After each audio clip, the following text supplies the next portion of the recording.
어머니 오늘 또 깜빡하셨어요. 이러다 진짜 요양원 가셔야겠네요.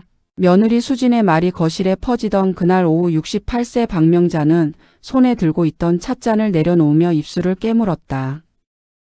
아들 재현이 회사에 나간 사이 그 말은 늘 더 날카로워졌다. 명자는 자신이 정말 이상한 건지 아니면 이상하게 만들어지고 있는 건지 더는 알 수 없었다. 처음엔 작은 것들이었다. 열쇠를 찾지 못한다. 가스를 껐는지 기억이 안 난다. 밥을 먹었는지 헷갈린다. 그런데 이상했다. 명자 스스로는 분명히 껐다고 기억했다. 분명히 먹었다고 기억했다. 그런데 며느리는 늘 고개를 저었다. 어머니 제가 직접 봤어요. 안 끄셨어요. 그 말이 쌓이고 쌓이자 명자는 스스로를 의심하기 시작했다. 병원에 갔고 의사는 경도 인지장애 가능성을 언급했다. 아들 재현은 그날 저녁 눈물을 글썽이며 말했다. 엄마 우리가 잘 모실게요.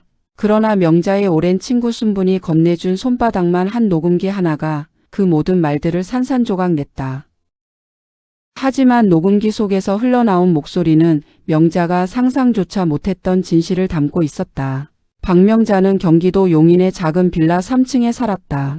방 2개짜리 집이었지만 그녀에게는 세상 전부나 다름없는 공간이었다. 남편 영철이 10년 전 뇌졸중으로 세상을 떠난 후 명자는 혼자서 이 집을 지켰다. 퇴직금과 국민연금으로 근근히 생활했고 여기에 모아둔 통장 하나가 명자의 유일한 안전망이었다. 아들 재현은 39 결혼한 지 7년 된 평범한 회사원이었다. 명자는 재현을 키우기 위해 식당 일, 청소 일 안 해본 것이 없었다. 남편이 쓰러진 후에도 혼자 재현의 대학 등록금을 댔고 취업이 늦어지던 시절에는 통장을 탈탈 털어 생활비를 건넸다.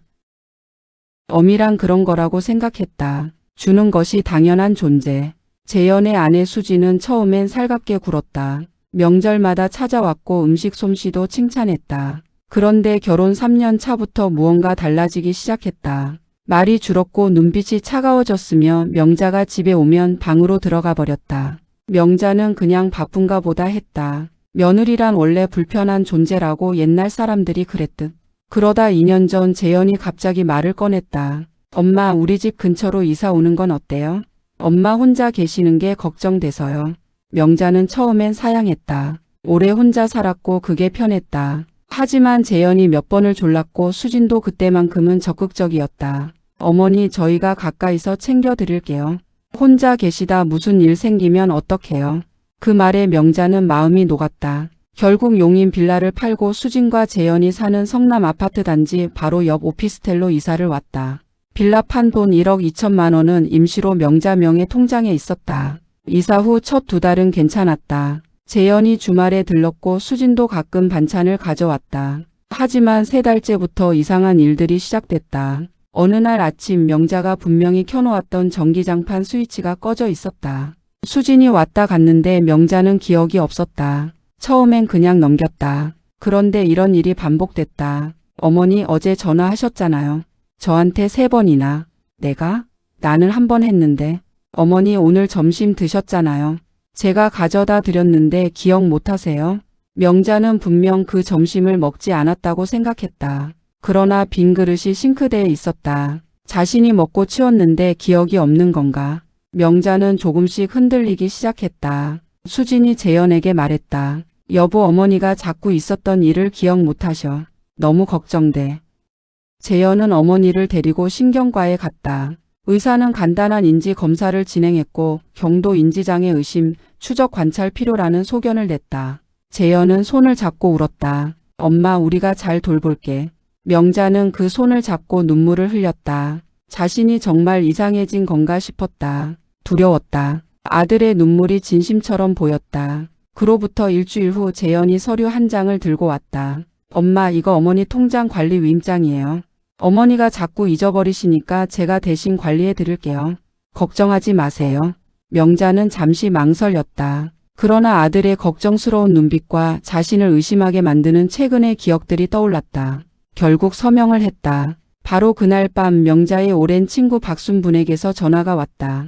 명자야 나 내 아파트 단지 앞에서 수진이를 봤어. 누구랑 밀착해서 걷던데. 명자는 그 말을 흘려들었다. 친구가 잘못 본 거겠지. 그러나 가슴 한켠이 서늘해지는 건 어쩔 수 없었다.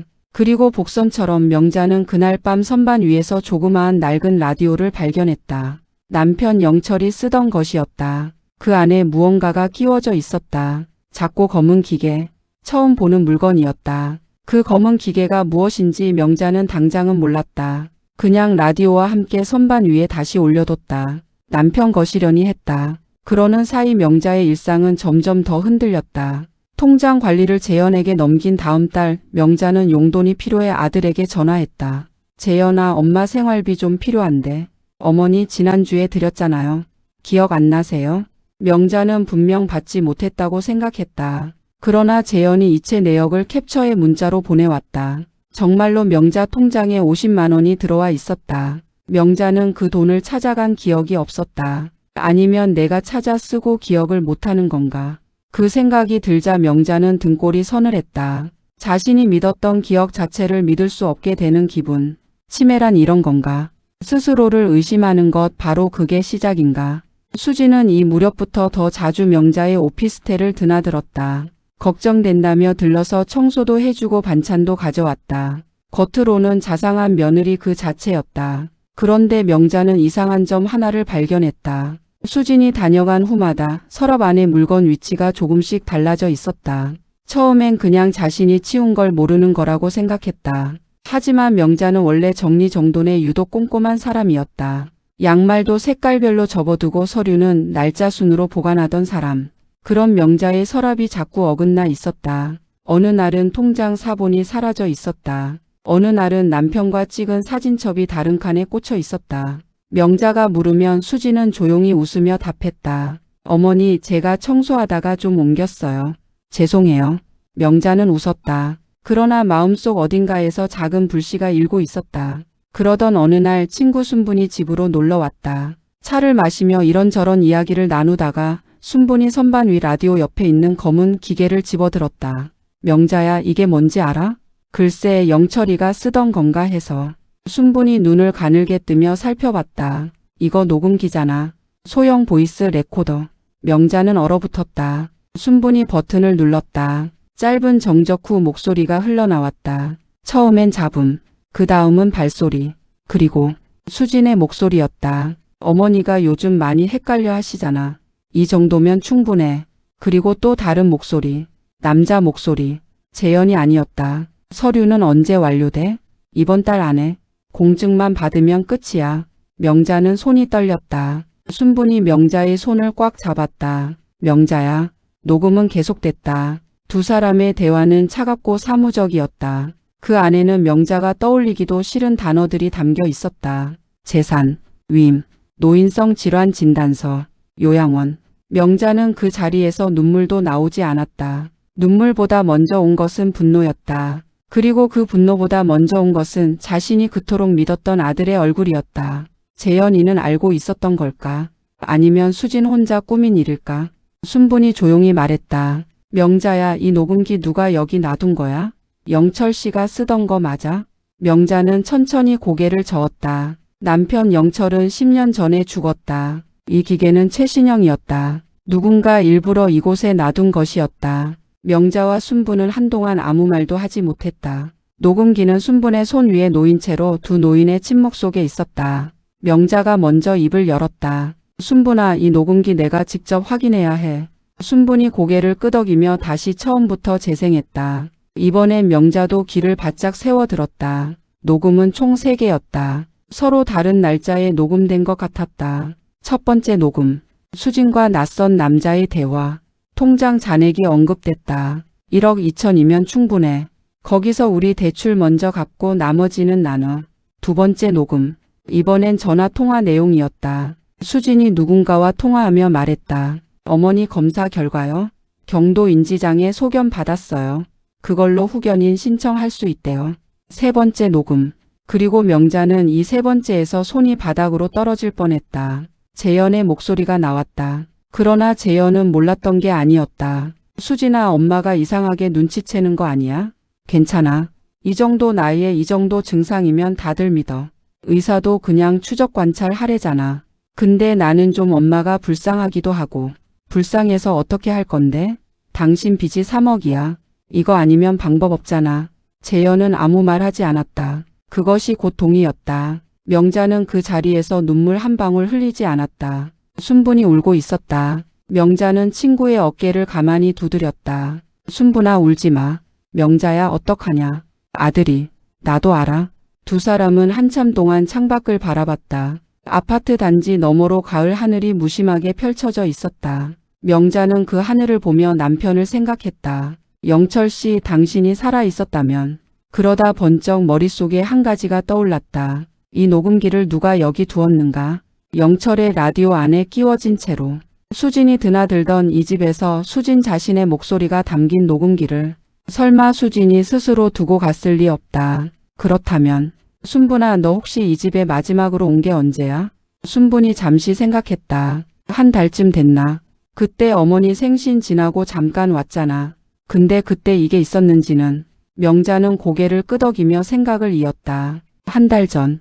그때 이후로 집에 드나든 사람. 수진. 그리고 딱 한 번 재현의 직장 동료라는 사람이 서류를 전달하러 왔었다. 명자는 갑자기 그 얼굴이 떠올랐다. 30대 중반 말수가 적던 남자. 그런데 그 목소리가 녹음 속 남자 목소리와 비슷했다. 명자는 천천히 일어났다. 순분아, 나 경찰서 가야겠다. 순분이 눈을 크게 떴다. 지금? 명자는 녹음기를 들고 가방을 집어들었다. 68세의 두 손이 떨리고 있었지만 발걸음은 흔들리지 않았다. 이 집을 나서기 전 명자는 딱 한 번 뒤를 돌아봤다. 이 오피스텔. 남편 흔적도 없고 자식 따뜻함도 없는 이 공간. 하지만 진실은 여기서 살아 있었다. 라디오 안에 숨겨진 채로. 경찰서에서 명자와 순분을 맞은 것은 40대 초반의 여성 수사관이었다. 명자는 떨리는 손으로 녹음기를 내밀었다. 수사관은 진지하게 들었다. 아무것도 판단하지 않고 그냥 끝까지 들어줬다. 그것만으로 명자는 눈물이 날 것 같았다. 수사관이 말했다. 어머니, 이 녹음 내용이 사실이라면 이건 재산 편취 목적의 성년 후견 남용 시도가 될 수 있어요. 특히 고의로 치매 증상을 유도하거나 과장하여 후견인을 신청했다면 형사사건이 됩니다. 가스라이팅이라고 하나요? 맞습니다. 어머니, 혹시 드시는 약이 있으세요? 명자는 고개를 저었다. 그런데 생각해보니 한 달 전부터 수진이 가져다 주던 영양제가 있었다. 처음엔 마다했는데 수진이 어머니 건강 걱정된다며 매일 챙겨줬다. 명자는 매일 아침 그걸 먹었다. 수사관의 눈빛이 변했다. 그 영양제 혹시 남은 거 있으세요? 명자는 집으로 돌아가 남아있던 영양제를 가져왔다. 수사관은 정식으로 감정 의뢰를 넣었다. 며칠 후 결과가 나왔다. 그 영양제 안에는 고용량의 수면 유도 성분과 단기 기억에 영향을 줄 수 있는 성분이 검출됐다. 처방 없이 복용할 경우 노인에게 일시적 인지 혼란을 유발할 수 있는 성분이었다. 명자는 그 말을 듣고 한참 동안 아무 말을 할 수 없었다. 치매가 아니었다. 만들어진 증상이었다. 자신이 그토록 두려워했던 그것은 아들과 며느리가 의도적으로 주입한 것이었다. 재현이 경찰서에 소환된 것은 그로부터 이틀 후였다. 명자는 그 자리에 있지 않았다. 있을 수가 없었다. 같은 시각 명자는 오피스텔 창가에 앉아 남편 사진을 보고 있었다. 영철 씨, 재현이가 저랬어요.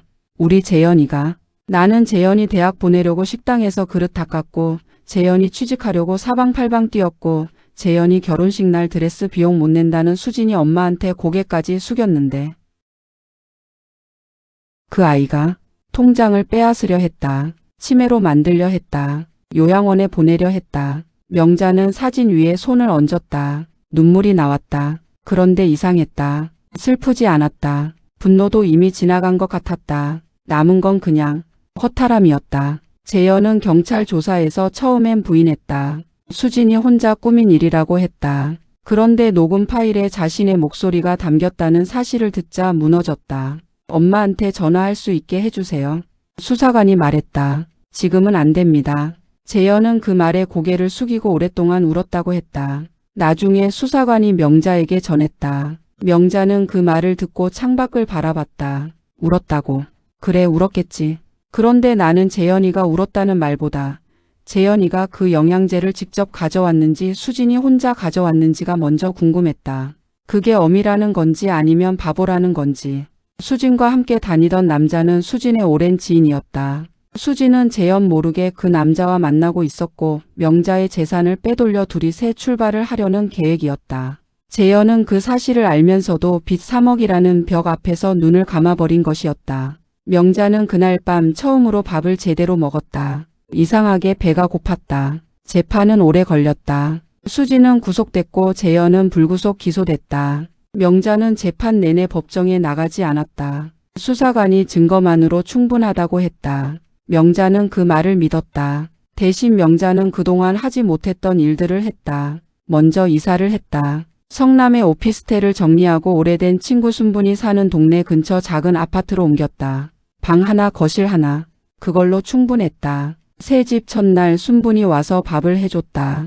된장찌개와 계란말이. 별거 아닌 밥상이었는데 명자는 그게 울컥했다. 순분아, 이거 맛있다. 네가 맛있다고 하면 내가 기분 좋아. 두 사람은 한참 웃었다. 오래 못 웃었던 웃음이었다. 재현에게서 편지가 왔다. 죄송합니다, 엄마. 라는 말로 시작하는 편지였다. 명자는 반쯤 읽다가 접어뒀다. 나중에 마저 읽었다. 끝까지 읽었다. 그러고는 한동안 가만히 앉아 있었다. 용서할 수 있을까? 모르겠다고 생각했다. 그런데 이상하게도 밉지는 않았다. 그게 더 이상한 일이었다. 그 아이를 배에 품고 10달을 살았고 그 아이의 첫 울음을 들은 것이 나인데 밉지 않다는 게 맞는 건지 틀린 건지. 명자는 그 감정에 이름을 붙이지 않기로 했다. 그냥 두기로 했다. 어느 봄날 오후 명자는 혼자 공원을 걸었다. 지팡이도 없이 가방도 가볍게 들고 벚꽃이 지고 있었다. 꽃잎이 바람에 날리는 게 죽는 것보다 사는 것 같았다. 떨어지면서도 날리는 거니까. 명자는 벤치에 앉았다. 햇볕이 따뜻했다. 그때 옆에 낯선 할머니 하나가 앉았다. 명자보다 나이가 많아 보였다. 둘은 한참 말없이 꽃을 봤다. 그 할머니가 먼저 말을 건넸다. 꽃 예쁘죠? 네, 나는 꽃이 지는 게 슬프지 않아요. 저러고도 내년에 다시 피잖아요. 명자는 그 말에 고개를 끄덕였다. 그렇구나. 저러고도 내년에 다시 피는구나. 집으로 돌아오는 길에 명자는 오랜만에 시장에 들렀다. 두부 한 모, 파 한 단, 생선 한 토막. 자신을 위한 저녁을 샀다. 혼자 먹는 밥이 쓸쓸하다고만 생각했는데 그날따라 그것조차 감사했다. 살아있으니까, 살 수 있으니까, 내 손으로 뭔가를 고를 수 있으니까. 그해 가을 명자는 복지관에서 하는 글쓰기 수업에 등록했다. 처음으로 자기 이야기를 글로 썼다. 길지 않은 글이었지만 쓰는 내내 손이 떨렸다. 강사가 말했다. 어머니, 이 글 정말 좋네요. 계속 쓰세요. 명자는 웃었다. 용인의 빌라를 팔았을 때부터 성남의 오피스텔에 혼자 앉아 있을 때까지 영양제를 먹으며 자신을 의심하던 그 시간들까지 모든 것이 지나갔다. 지금 여기 이 교실의 낡은 의자에 앉아 햇볕을 받으며 명자는 마지막 문장을 썼다. 나는 치매가 아니었다. 나는 그냥 너무 많이 믿었던 것이다. 그리고 이런 생각이 들었다. 사랑은 주는 것이다. 그런데 나는 평생 주기만 했다. 아들에게, 남편에게, 가족에게. 그리고 마지막엔 나 자신을 의심하는 것까지 줬다. 이제는 나한테 줄 차례다. 창밖으로 낙엽이 날렸다. 명자는 연필을 내려놓고 창을 바라봤다. 남편 영철의 얼굴이 잠깐 스쳐갔다. 미소 짓는 얼굴이었다. 그리고 명자는 그제야 깨달았다. 사랑은 늘 너무 늦게 온다. 하지만 나에게 향하는 사랑은 내가 원할 때 시작할 수 있다는 걸.